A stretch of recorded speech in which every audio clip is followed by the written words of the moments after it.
Queridos irmãos, vosso pastor Wallace, ele está expondo o livro de Apocalipse. Confesso aos irmãos que o vosso pastor, ele é um homem de fé, um homem corajoso, que poucos pastores fazem exposição do livro de Apocalipse. Poucos trazem estudo e muito menos pouco fazem exposições. Mas louvo a Deus pela vida dele, que de bom grado tem servido a sua igreja amada. Tem posto diante de todos vocês como servo de Deus e constantemente, pastor Wallace tem estado nesse púlpito vos ensinando, transmitindo as Escrituras Sagradas.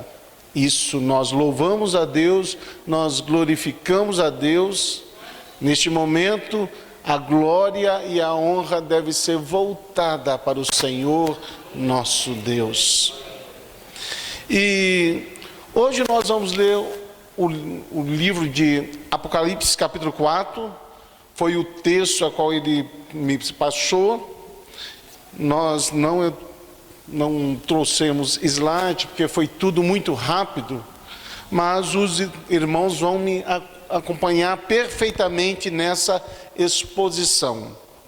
Apocalipse capítulo 4, o versículo de número 1 até o versículo de número 11. E não tem como, irmãos, pôr aqui, não, a Bíblia aqui, texto aqui. Se tiver, vai ser bênção, irmão. Apocalipse capítulo 4, versículo 1 até o versículo de número 11. Diz assim, vamos ganhar tempo. Depois dessas coisas, olhei e vi que estava uma porta aberta no céu. E a primeira voz que ouvi, como de som de trombeta falando comigo, disse: sobe aqui e te mostrarei as coisas que depois dessas devem acontecer. Imediatamente fui arrebatado em espírito, e um trono estava posto no céu, e alguém assentado sobre o trono. E o que estava assentado era na aparência de semelhante a uma pedra de jaspe e de sardônio, e ao redor do trono havia um arco-íris, semelhante na aparência a esmeralda. E ao redor do trono também havia 24 tronos, e vi assentados sobre os tronos 24 anciões vestidos de branco, que tinha na sua cabeça uma coroa de ouro. Do trono saíam relâmpagos, vozes de trovões. Diante do trono ardia 7 lâmpadas de fogo, as quais são 7 Espíritos de Deus. Também havia diante do trono como que um mar de vidro, semelhante ao cristal. E ao redor do trono, um ao meio de cada lado, 4 seres viventes, cheios de olhos por diante e por detrás. O primeiro era semelhante a um leão, o segundo semelhante a um touro, o terceiro tinha o rosto como que de homem, e o quarto semelhante a uma águia voando. Os 4 seres viventes tinham cada um 6 asas, e ao redor e por dentro estava cheio de olhos. Não descansavam nem de dia e nem de noite, dizendo: Santo, Santo, Santo é o Senhor Deus, o Todo-Poderoso, aquele que era, que é e que há de vir. Quando os seres viventes davam glória, honra e ações de graça ao que estava sentado no trono, ao que vive para todos sempre, os 24 anciões prostravam-se diante do que estava assentado sobre o trono e adoravam ao que vive para todos sempre, e lançavam as suas coroas diante do trono, dizendo: digno és, Senhor nosso Deus, de receber glória, honra e poder, pois tu criaste todas as coisas e por tua vontade existes e foram criadas. Curve a sua cabeça, por favor. Vamos a Deus mais uma vez em oração nesse exato momento. Deus Altíssimo, estamos na tua presença com temor e tremor, ó Deus. Reconhecemos que tu és um Deus santo, um Deus todo-poderoso, um Deus justo, um Deus puro de olhos, a ponto de o Senhor mesmo não pode contemplar as nossas pecaminosidades, ó Deus, de tão puro de olhos que o Senhor é. Deus, nós queremos render graças ao teu nome, queremos render louvores a ti. Suplicamos por misericórdia e graça que o Senhor venha nos usar, ó Deus. Não há mérito nenhum em nós, não há mérito nenhum na minha pessoa, Deus, mas por obra e graça tua, que o Senhor venha me usar, para que o seu nome venha ser glorificado em cada vida nessa noite, e mais do que isso, que o Senhor venha ser glorificado através das Sagradas Escrituras. Senhor, portanto, por misericórdia, eu suplico no nome de Jesus, me usa por graça e misericórdia. É o que te peço, no nome santo de Jesus. Amém. Graças a Deus. Queridos irmãos, o livro de Apocalipse, verdadeiramente, para quem o lê de forma direta, sem nenhum entendimento, se assusta. É como se estivesse assistindo um filme de terror, um filme onde aparecem monstros. Existem pessoas que não gostam de ler ele, porque tem medo de sonhar à noite. Outros se assustam em lê-lo por medo do juízo final. O livro de Apocalipse não existe segredo nele. Outros falam, eu não vou ler porque eu não entendo o livro de Apocalipse. Só que o livro de Apocalipse é um livro simples de se ler, porque ele é a revelação. O próprio nome em Apocalipse diz revelação. Então, o Apocalipse foi revelado, cabe a nós lê-lo com atenção, com esmero, com total dedicação, o livro de Apocalipse. Capítulo 1 até o capítulo 3, os irmãos perceberam que a exposição estava voltada acerca das igrejas, as 7 igrejas da Ásia. Vocês perceberam que o Cordeiro está no meio da igreja. O Cordeiro está no centro da igreja. O Cordeiro está ali no meio da sua igreja.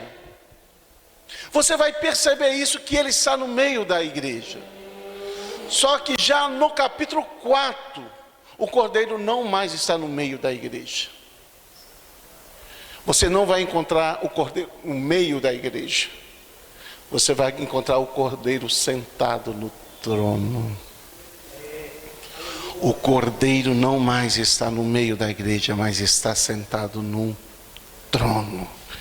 E isso nós vamos ler constantemente no capítulo 4, nós vamos perceber que ele está assentado num trono de glória, um trono de soberania. O Cordeiro está soberanamente assentado no trono. Vocês vão perceber isso, creio que na própria leitura que nós fizemos e os irmãos acompanharam, nós vamos perceber que o Cordeiro está assentado em um trono de soberania.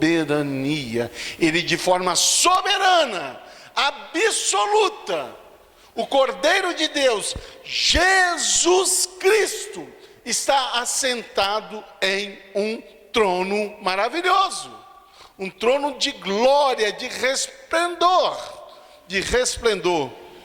Apocalipse nós vamos perceber dentro do capítulo 4, do versículo 1 até o versículo 2, que o Apocalipse é os céus abertos para revelar as coisas futuras, para descortinar as coisas que vão acontecer.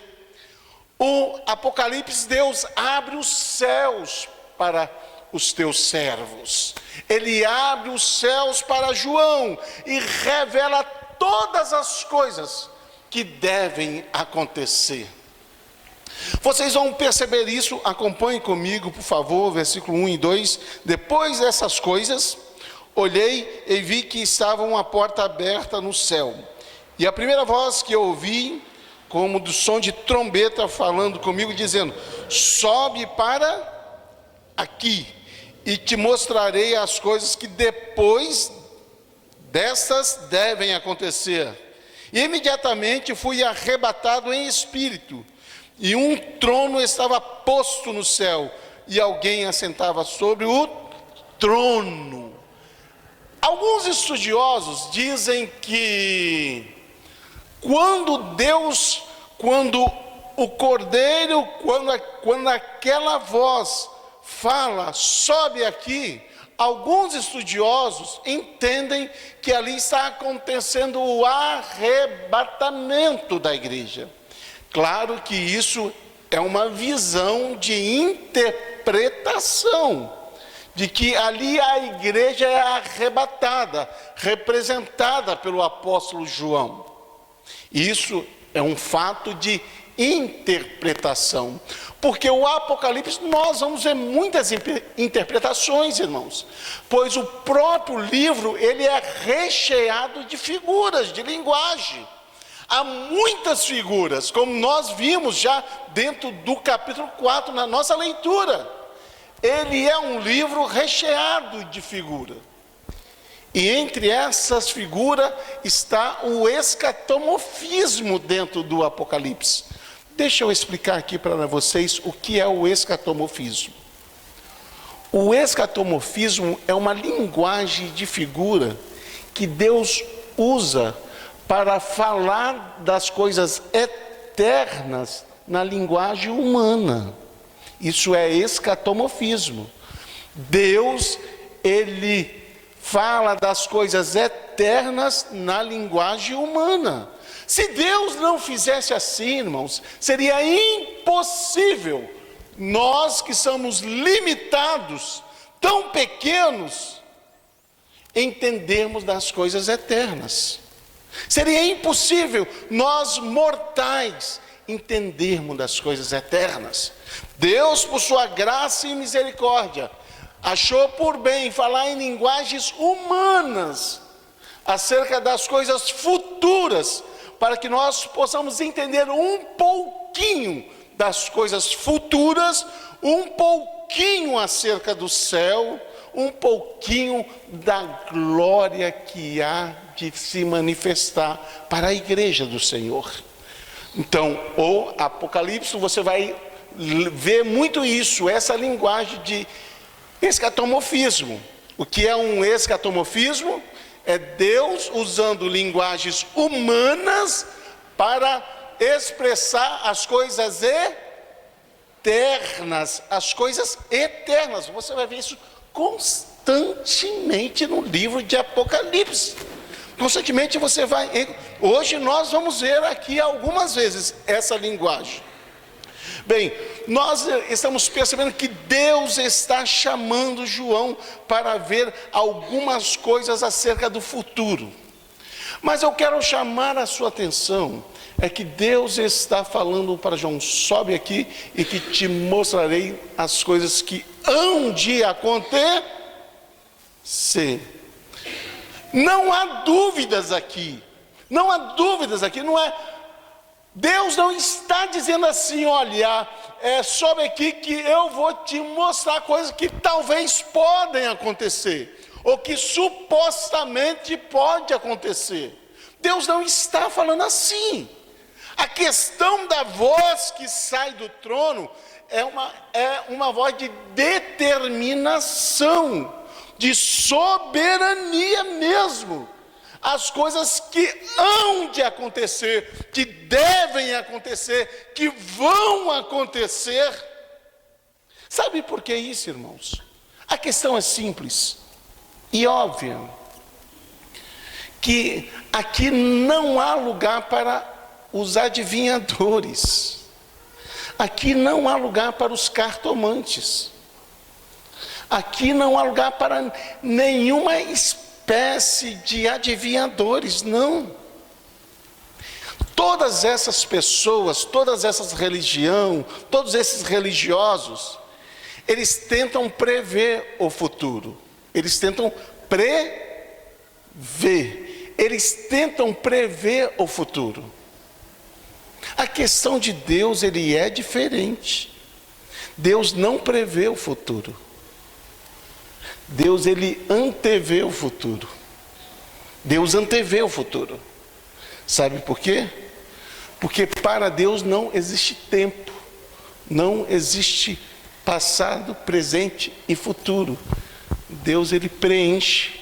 Deus está no nosso passado, Deus está no nosso presente e Deus está no nosso futuro. Esse é o seu Deus. Um Deus que, nesse exato momento que nós estamos aqui, Deus está lá na frente, lá no seu futuro. Deus está trabalhando no seu futuro. Deus está no seu futuro. O homem procura prever as coisas do futuro. Eles tentam prever. Deus, ele não prevê. Deus, ele antevê. Ele está no controle da nossa, soberanamente ele está no controle da nossa história. Porque ele não está preso ao tempo. Nós estamos presos a essa cronologia. Deus não se prende a essa nossa cronologia, passado, presente e futuro. Deus está presente em todo o tempo, porque para Deus não existe tempo. Para Deus não existe. Isso é maravilhoso, quando nós vemos um Deus que está no controle de todas as coisas. Os céus estão abertos para João a fim de demonstrar algumas revelações. Deus chama João e fala: sobe cá que eu te mostrarei algumas coisas. Deus, ele quer que João contemple alguns fatos. E é interessante, irmãos, uma coisa aqui, que os céus abertos não traz apenas revelação, mas traz entendimento. João contempla o trono antes dos acontecimentos. É preciso o céu se abrir para que nós entendermos a razão de todas as coisas. É dessa forma. Às vezes o céu se fecha para nós e nós ficamos sem entendimento nenhum. E é preciso que o céu se abra para nós, para que nós venhamos entender os projetos de Deus, os planos de Deus, tudo aquilo que Deus tem planejado para os seus filhos. É preciso que o céu se abra, sim. Talvez o céu você está sentindo que o céu está como que fechado para a sua vida. E você não está entendendo os planos de Deus, porque o céu está como que fechado. Mas é preciso nessa noite que o céu se abra para nós, para que nós venhamos entender os projetos que Deus tem planejado para cada um de nós. Só assim nós vamos entender aquilo que Deus tem para cada um de nós. Não há outro meio, não há outro caminho, nem existe outro atalho. Somente os céus abertos fazem com que nós entendemos acerca do futuro. E Deus, a voz que sai do trono, disse: sobe aqui. João foi convocado, irmãos, para ver o que estava acontecendo e o que iria acontecer. O que iria acontecer. Aquela voz disse: sobe aqui, que eu vou mostrar as coisas que hão de acontecer. Hão de acontecer. Sabe por que vão acontecer? Porque isso não foi determinado pelo homem. Vão acontecer porque não foi determinado pelo homem. O ciclo de toda essa história não está correndo a solto. Não está correndo a solto. O ciclo dessa história não está correndo a solto. A história não está correndo sem freios, irmãos. A nossa história não está correndo sem freios. Mas você deve olhar por detrás desse pano de fundo da nossa história, que quando o céu se abre para nós, nós enxergamos que há um trono nos céus. Há um trono maravilhoso no céu. Há um trono no céu. E João começa a ver esse trono. Capítulo 4, versículo 2 até o versículo 7, você vai perceber que ele vê uma revelação, ele tem a revelação do trono e daquele que estava sentado sobre aquele trono. Ele começa a enxergar isso. Vamos ler o texto, por favor, acompanhe comigo. Versículo 2 até o versículo de número 7, nós vamos ver que João contempla a revelação daquele que estava sentado sobre o trono. E diz assim o texto: imediatamente fui arrebatado em espírito, e um trono estava posto no céu, e alguém assentado sobre Alguém estava sentado sobre? E o que estava sentado era na aparência semelhante a uma pedra de sardônio. E ao redor do trono havia um arco-íris, semelhante e na aparência de esmeralda. Ao redor do trono também havia 24 tronos, e via sentados sobre os tronos 24 anciãos, vestidos de branco, que tinha na sua cabeça coroas de ouro. E do trono saía relâmpagos, vozes e trovões. Diante do trono ardia 7 lâmpadas de fogo, os quais são os 7 Espíritos de Deus. Também havia diante do trono, como que um mar de vidro, semelhante ao cristal. E ao redor do trono, um ao meio de cada lado, 4 seres viventes, cheios de olhos, por diante e por detrás. E o primeiro era semelhante ao leão, o segundo semelhante ao touro, o terceiro tinha o rosto como que de homem, e o quarto era semelhante a uma águia que voava. Você vai perceber que João recebe a revelação do trono. João viu o trono, isso está no versículo 2. Ele viu o trono, ele contemplou o trono, ele enxergou o trono naquela visão. Quando nós falamos de trono ali no Apocalipse, nós estamos falando, irmãos, acerca de um lugar de extrema confiança, de um lugar de domínio, de poder, um lugar de honra, um lugar de julgamento. Isso é trono, quando nós lemos no Apocalipse, um lugar de honra, um lugar de poder, um lugar onde sai todo o julgamento, um lugar onde se domina todas as coisas, como um soberano assentado no trono. O propósito do Apocalipse, irmãos, é revelar esse trono fabuloso, onde que Deus está governando todas as coisas. Deus está no controle de todas as coisas. Deus está no domínio de todas as coisas. Nada foge da rédea de Deus. Todas as coisas, a história está sob o domínio de Deus. Todas as coisas estão sob o seu domínio. Nada foge do domínio de Deus. A nossa história não corre solta. A sua história não está correndo solta. Deus está no controle da sua história. Deus está no controle da história dessa igreja. Deus está no controle de todas as coisas. Deus nunca vai perder o controle da história. Jamais vai perder. E João vê esse trono maravilhoso de soberania, em que Deus está sentado. Ele viu o lugar, o trono, um lugar de julgamento.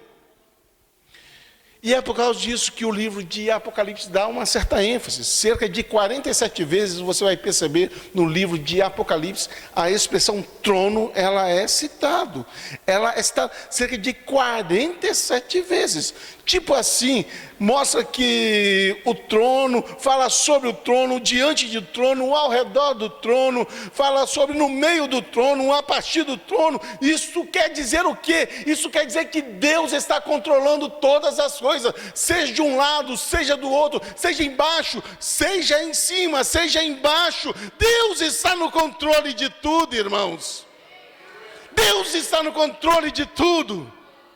Olhe para o seu lado, Deus está do seu lado. Olhe para o outro lado, Deus está no outro lado. Olhe para cima, contemple Deus em cima. Olhe para baixo, Deus está embaixo. Ele controla a nossa história.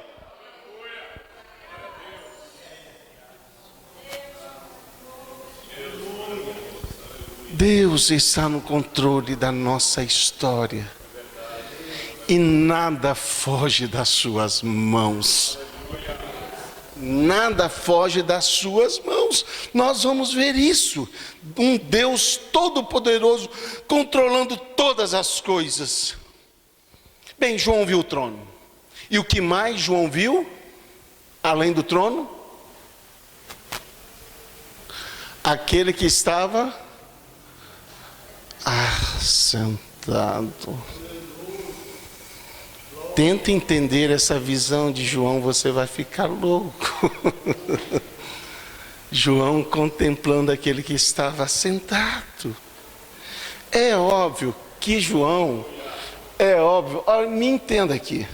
É óbvio que João, ele não viu Deus totalmente em sua essência. Porque homem nunca nenhum viu a Deus. Por quê, irmãos? Porque Deus, ele tem um atributo que ele é imenso. Ou seja, você não pode mensurar Deus. Ou seja, você não pode criar uma forma para Deus. Você não pode criar um tamanho para Deus. Deus, ele é imensurável. O universo não comporta o próprio Criador. Deus, ele é imensurável, é um atributo dele. Só que Deus, ele é manifesto em sua glória aqui, em seu resplendor, em seu fulgor.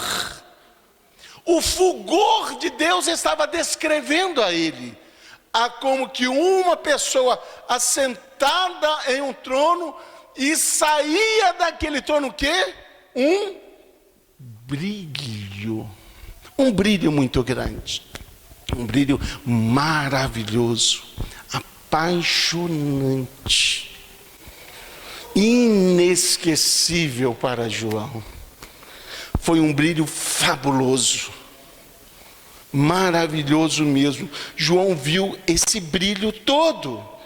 Ele viu e ele descreve que era algo precioso, muito precioso. Era muito precioso, era algo de grande valor. Era algo semelhante a uma pedra de jaspe. A pedra de jaspe, eu quero que você entenda que ela é como se fosse o nosso cristal. Para nós entendermos melhor a pedra de jaspe. É como se fosse o nosso cristal, que sai brilhos. Principalmente quando há alguma luz, ela sai aquele brilho, aquele clarão. Então era semelhante a um jaspe. Também, por sua vez, era semelhante a um sardônio, que é uma pedra vermelha. Isso tudo demonstra o quê? Demonstra a abundância de luz em Deus. A abundância de luz e a abundância de riqueza no nosso Deus. A abundância de luz no nosso Deus e a abundância de riqueza no nosso Deus. Isso João contempla Deus dessa forma, como uma luz brilhante, como um jaspe e como um sardônio. falando da abundância de luz e da riqueza do Senhor nosso Deus. Da riqueza do Senhor nosso Deus. Versículo 4, capítulo 4, versículo 3, nós vamos encontrar que João descreve as características do trono de Deus. Olha só como que João fala acerca do trono de Deus. Capítulo 4, versículo 3. E o que estava sentado era na aparência de semelhante a uma pedra de jaspe, sardônio, e ao redor do trono havia um arco-íris, semelhante à aparência de esmeralda. Vamos entender um pouco como que era esse trono aqui dentro desse versículo 3. Em primeiro lugar, esse trono era um trono de misericórdia. Era um trono de misericórdia. O que você lembra quando nós falamos do arco-íris nesse exato momento? O que vocês lembram? Aliança. A história de Noé. Vem na sua mente assim, pum, aliança. A história de Noé. Algo fantástico quando Deus estabelece uma aliança e manifesta a sua graça e misericórdia para com os homens. O arco-íris está revelando que o trono de Deus, irmãos, é um trono de misericórdia. É um trono de misericórdia. Será que você é capaz de entender tamanha graça a homens, mulheres, pecadores como nós?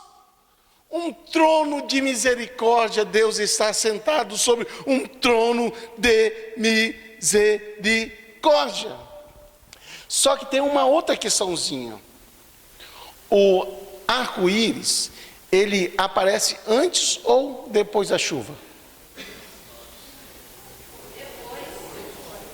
Depois. Ou seja, depois de uma chuva, de uma tempestade, chega o arco-íris. Só que o arco-íris aqui está vindo antes das calamidades, antes das tempestades, antes de todo o seu juízo. Deus está já manifestando o seu trono de misericórdia. Sabe por quê? Porque antes que Deus manifeste o seu juízo sobre uma pessoa, Ele manifesta a sua misericórdia. Ele manifesta a sua misericórdia. E Deus está manifestando aqui um trono de misericórdia. É um trono de misericórdia. Outro sim. A chuva já se passou para nós também. A tempestade para nós que somos filhos de Deus já se passou. Sabe por quê? Porque todo o juízo de Deus, ele foi cessado na cruz de Cristo. E na cruz uma nova aliança, um arco-íris se formou para a minha vida e para a sua vida. Na cruz nós vamos encontrar esse arco-íris fantástico. É um trono de misericórdia, irmãos, é um trono de misericórdia. Verso 5 nós vamos ver que é um trono de juízo. O verso 5 diz assim: do trono saiu relâmpagos, vozes e trovões. Diante do trono havia 7 lâmpadas de fogo, as quais são 7 espíritos de...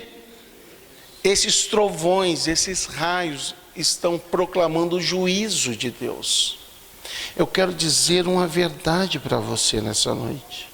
O trono de Deus verdadeiramente é um trono de misericórdia. Mas o trono de Deus é um trono de juízo. É um trono de juízo. Não se engane com essa palavra que Deus é amor. Antes de Deus me amar, te amar, Ele ama a Ele próprio, a santidade dEle, a justiça dEle. Há um trono de juízo posto no céu. E quem vai julgar é justo. E quem vai julgar é santo. E quem vai julgar é santo. Então há esse trono de juízo. E mais do que isso, verso 4, diz ainda que esse trono é um trono de santidade com muita transparência. Aonde que você vai ver isso no versículo 4? Linguagem de figura. Há um mar de vidro. Há um mar de vidro. Você não consegue contaminar um vidro. Não. Tudo bem, você suja por fora, mas o vidro, na sua essência, enquanto tiver o vidro, você não consegue contaminar ele. Ele é intransponível. Você não consegue. Isso mostra a pureza daquele trono, a pureza daquele que está sentado sobre o trono. Fala acerca que o trono de Deus é um trono de profunda santidade. E isso é importante nós entendermos, que Deus, ele é santo. Que Deus é santo. Certa vez eu disse aqui que de todos os atributos de Deus, a santidade é o único atributo que envolve todos os demais atributos. Quer ver uma coisa? Lembram disso? Que a onipresença de Deus é uma onipresença santa. A onipotência de Deus é uma onipotência santa. A sua onipresença, ela é santa. Os seus atributos incognoscíveis são santos.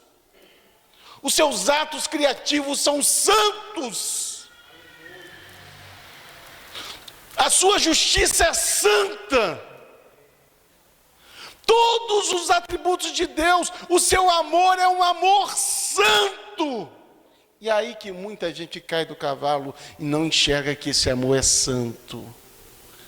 O amor de Deus, ele é um amor santo. A santidade é o único atributo de Deus, que ele está envolvendo todos os demais atributos. Nós vamos encontrar que o trono de Deus é um lugar onde não há lugar para impureza. No trono de Deus, diante do trono de Deus, não há lugar para impureza. Não há lugar para uma vida que vive continuamente no exercício do pecado, na prática do pecado, na impiedade. No trono de Deus não há lugar para isso. Mas diante do trono de Deus, você vai encontrar que há um lugar de grande santidade. Deus, ele é santo. Capítulo 4, versículo 4. Você vai entender que a revelação do Deus soberano também dá-se a uma visão de que a igreja vai fazer parte do julgamento. Deus vai usar a igreja vai estar presente no julgamento. Confira comigo, por favor, o versículo 4. E ao redor do trono também havia 24 tronos, e vi assentados sobre os tronos 24 anciões, vestidos de brancos, e que tinham nas suas cabeças coroas de... Quem são esses 24 anciões? Eles estão representando os crentes do Antigo Testamento e nos 12 apóstolos e também nos 12 patriarcas. Ok? Nós vamos ver isso, que está revelando aqui a igreja na sua totalidade. São os 24 anciões, está representando, está lançando luz à igreja, a sua totalidade. A sua totalidade. Só que é interessante quando nós fazemos essa leitura com essa ótica, nós vamos perceber que o propósito de Deus não é simplesmente salvar a igreja, vai além disso. Deus vai colocar a igreja num lugar de honra. E a igreja vai auxiliar a Deus no seu julgamento. Será que você está preparado para isso? Eu não estou falando que você deve julgar as pessoas hoje. Hoje não cabe a você julgar as pessoas. Não cabe a mim. Não cabe a nós julgarmos. Mas naquele grande dia, nós estaremos assentados no trono, ao redor de Deus, o auxiliando no julgamento. A igreja vai estar julgando. É óbvio que quando se fala de trono, conforme se fala de poder, de autoridade. Deus vai dar autoridade para a igreja julgar as pessoas. Deus vai nos dar autoridade para isso. É isso que vai acontecer, irmãos. Deus vai nos dar o privilégio e nos dar a autoridade de julgar futuramente. Versículo 6 a 8. Nós vamos ver a revelação de seres espantosos. Versículo 6 a 8 diz assim: E também vi diante do trono como que um mar de vidro semelhante a cristal, e ao redor do trono, um a cada um de um lado, 4 seres, cheios de, por diante e por detrás. Verso 7. O primeiro ser era semelhante a um leão, e o segundo semelhante a um touro, ou boi, ou bezerro. E o terceiro, o rosto era semelhante a um homem, e o quarto era semelhante a uma águia voando. Quem eram esses seres espantosos? Ezequiel capítulo 10, nós vamos ver acerca dos querubins. E no versículo 20 exatamente, Ezequiel diz que esses seres eram os querubins. Os querubins. Quem são os querubins? Os querubins são os que guardam a santidade de Deus. Os querubins são os que guardam a santidade de Deus. E é interessante que eles trazem 4 representações aqui que abrangem exatamente o Evangelho. Você viu que eles têm a aparência de leão, a aparência de bezerro, boi, ou bezerro, né? Ou touro, e a aparência de homem e a aparência de águia. Para você que já fez um curso teológico, você vai entender isso aqui. Você vai ver que no livro de Mateus, segundo escreveu Mateus, você vai perceber que lá que Cristo lá, ele aparece como rei. Como rei. Como rei. Como rei. Já em Marcos, ele é descrito como boi, como um bezerro, ou seja, como um servo. Como servo. E já em Lucas, ele aparece como filho do homem. Já em João, ele aparece como o verbo divino, aquele que vem do alto, ou seja, como uma águia.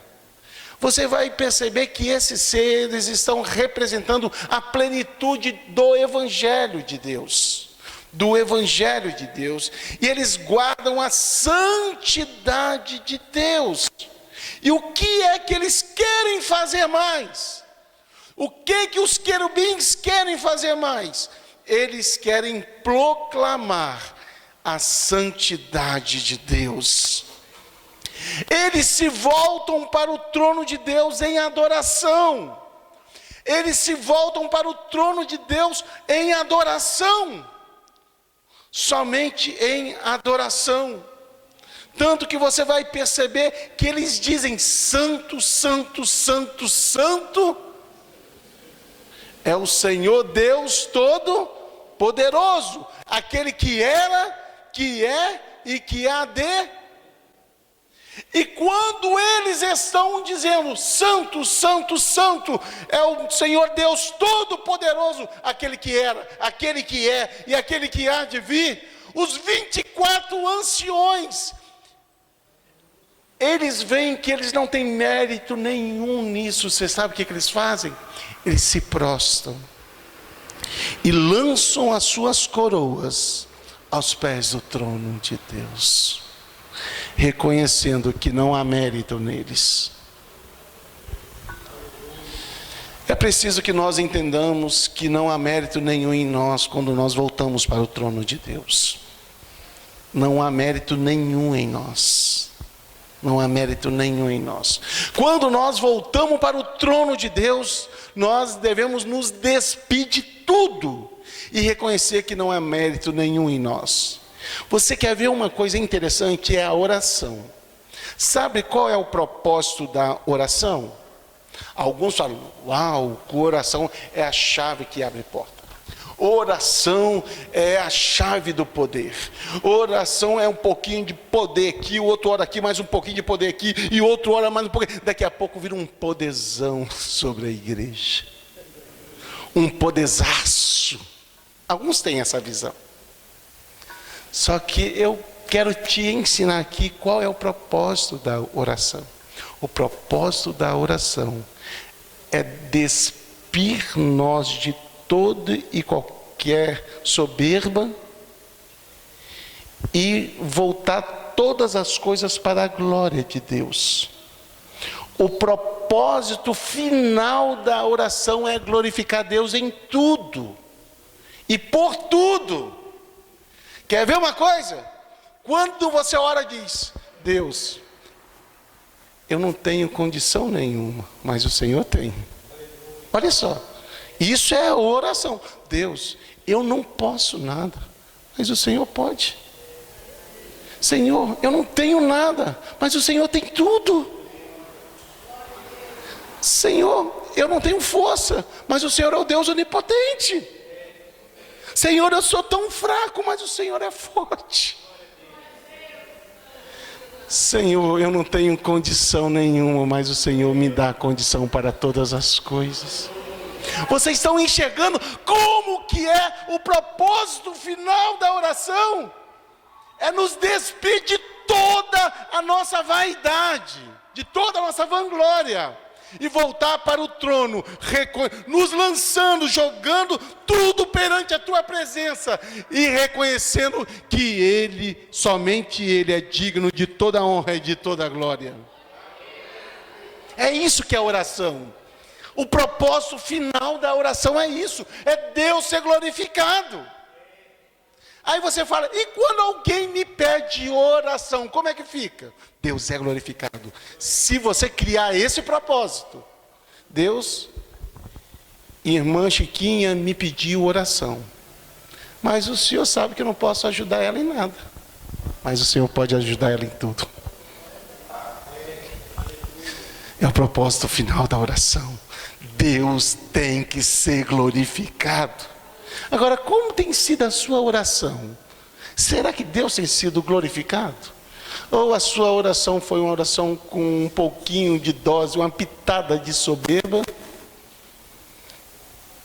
Achando que não é você, Deus está aqui o teu servo, e eu estou aqui, né, o Senhor me conhece. Como tem sido a sua oração? Ou você tem que se humilhar, como aquele publicano, ele se humilhou e disse: Senhor, eu sou um pecador, eu não sou digno nem de olhar para cima. É preciso nós entendermos o propósito da oração, e Deus deve ser glorificado nisso. E aqueles 24 anciões, enquanto que os querubins diziam: Santo, Santo, Santo, Santo, eles se humilhavam e se lançavam perante o trono, porque eles se achavam indignos, completamente indignos. Verso 10 a 11, para nós encerrarmos. Verso 10 a 11, nós vamos ver uma revelação fabulosa. Agora a igreja, os 24 anciões, aí a igreja também canta. Agora ela canta. Verso 10 a 11, vamos ler, por favor. E os 24 anciões prostravam-se diante do que estava sentado sobre o trono. E o que estavam fazendo?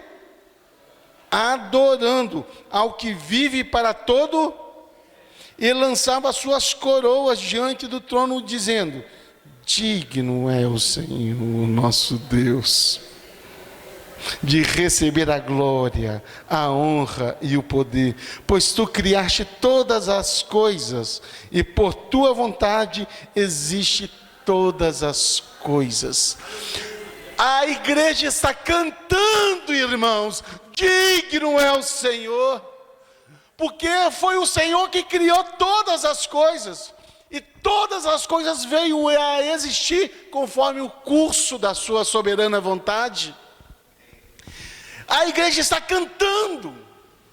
Agora, há um cântico em que a igreja vai cantar, em que os querubins, em que o céu vai ficar em silêncio para ouvir o cântico da igreja. Você sabe que cântico é esse? Vamos ver esse cântico para nós encerrarmos.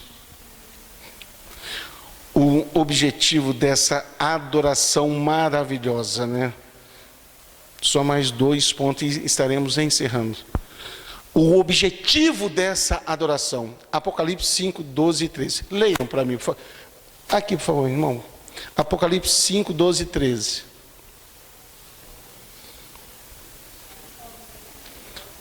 Apocalipse 5, vamos fugir um pouquinho do capítulo 4 e vamos voltar para o capítulo 5, 12 e 13. Vamos lá? 1, 2, 3.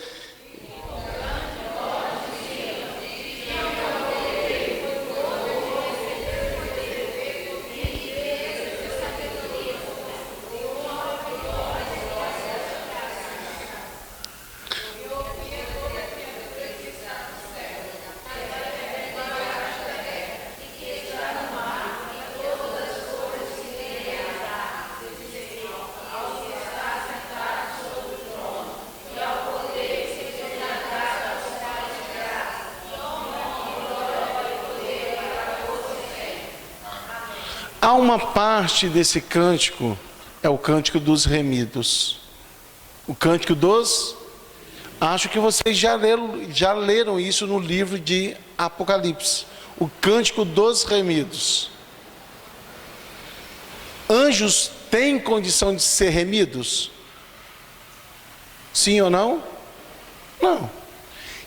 Quem são os remidos? A igreja. O cântico dos remidos, quem vai cantar é a igreja.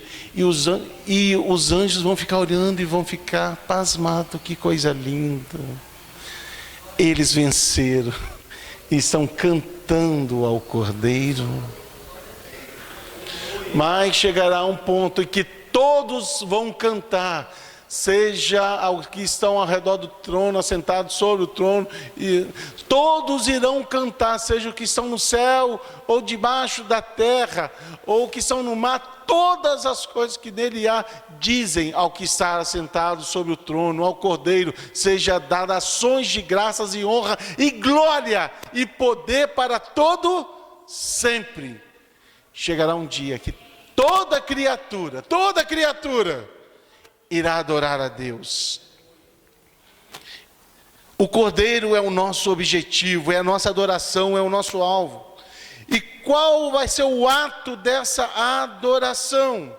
Esse ato está quando os anciões se prostam, se lançam, reconhecendo que eles não são nada, e que Deus é tudo, e que eles não têm nada, e que Deus tem tudo. Esse é o ato da adoração. Bem, o objetivo da adoração é o Cordeiro. O ato da adoração é reconhecer que Deus é tudo e nós não somos nada. E quais são as palavras da adoração? Tu és digno de receber honra, glória, força, poder e domínio para todo o sempre. Fiquemos de pé.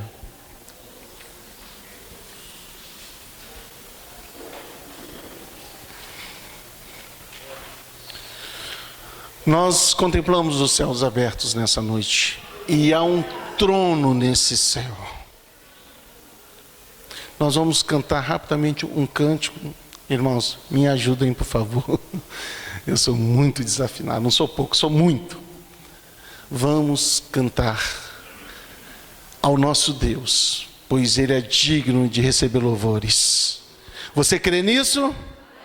Você veio para isso? Você quer fazer isso? Então fale, declare assim para Ele: ao único que é digno de receber. Declare que a Ele pertence a honra, a força e ao eterno Deus invisível, ao Rei eterno, imortal, invisível, mais real. Somente a Ele.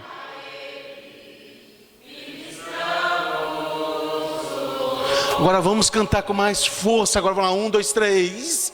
Ao único que é digno de receber.